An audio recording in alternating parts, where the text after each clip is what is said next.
In recent research published by myself and my colleague Tony Yates in the journal Tectonophysics, we investigate what we believe, based on many years of experience in asteroid impact research, is the world's largest known impact structure, buried deep in the earth in southern New South Wales. The Deniliquin structure, yet to be further tested by drilling, spans up to 520 kilometers in diameter. This exceeds the size of the near 300 kilometers wide Vredefort impact structure in South Africa, which to date has been considered the world's largest. The history of Earth's bombardment by asteroids is largely concealed. There are a few reasons for this. The first is erosion, the process by which gravity, wind, and water slowly wear away land materials through time. When an asteroid strikes, it creates a crater with an uplifted core. This is similar to how a drop of water splashes upward from a transient crater when you drop a pebble in a pool.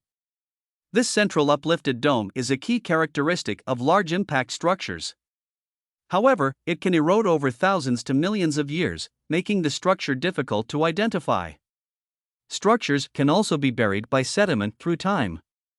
Or they might disappear as a result of subduction, wherein tectonic plates can collide and slide below one another into Earth's mantle layer. Nonetheless, new geophysical discoveries are unearthing signatures of impact structures formed by asteroids that may have reached tens of kilometers across, heralding a paradigm shift in our understanding of how Earth evolved over eons. These include pioneering discoveries of impact ejecta, which are the materials thrown out of a crater during an impact. Researchers think the oldest layers of these ejecta, found in sediments and early terrains around the world, might signify the tail end of the late heavy bombardment of Earth.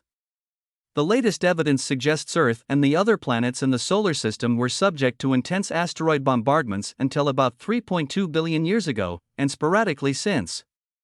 Some large impacts are correlated with mass extinction events.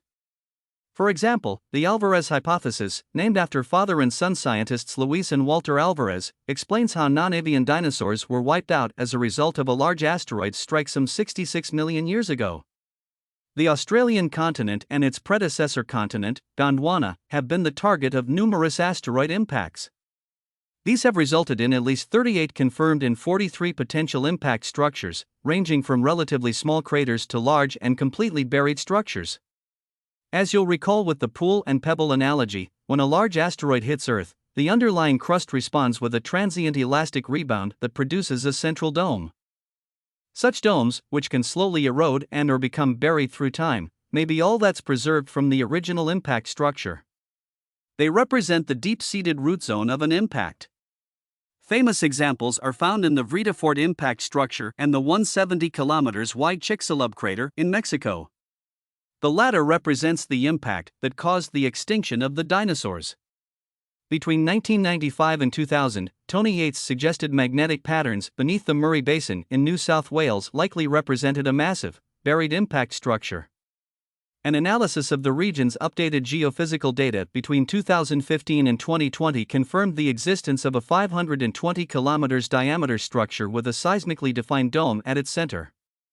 The Deniliquin structure has all the features that would be expected from a large-scale impact structure. For instance, magnetic readings of the area reveal a symmetrical rippling pattern in the crust around the structure's core. This was likely produced during the impact as extremely high temperatures created intense magnetic forces. A central low magnetic zone corresponds to 30 km deep deformation above a seismically defined mantle dome. The top of this dome is about 10 kilometers shallower than the top of the regional mantle. Magnetic measurements also show evidence of radial faults, fractures that radiate from the center of a large impact structure. This is further accompanied by small magnetic anomalies which may represent igneous dikes, which are sheets of magma injected into fractures in a pre-existing body of rock. Radial faults, and igneous sheets of rocks that form within them, are typical of large impact structures and can be found in the Vredefort structure and the Sudbury impact structure in Canada. Currently, the bulk of the evidence for the Deniliquin impact is based on geophysical data obtained from the surface. For proof of impact, we'll need to collect physical evidence of shock, which can only come from drilling deep into the structure. The Deniliquin structure was likely located on the eastern part of the Gondwana continent, prior to it splitting off into several continents, including the Australian continent, much later. The impact that caused it may have occurred during what's known as the Late Ordovician mass extinction event. Specifically, I think it may have triggered what's called the Hernanchen glaciation stage, which lasted between 445.2 and 443.8 million years ago, and is also defined as the Ordovician Silurian extinction event. This huge glaciation and mass extinction event eliminated about 85% of the planet's species. It was more than double the scale of the Chicxulub impact that killed off the dinosaurs. It is also possible the Deniliquin structure is older than the Hernanchen event, and may be of an early Cambrian origin, about 514 million years ago. The next step will be to gather samples to determine the structure's exact age. This will require drilling a deep hole into its magnetic center and dating the extracted material. It's hoped further studies of the Deniliquin impact structure will shed new light on the nature of early Paleozoic Earth.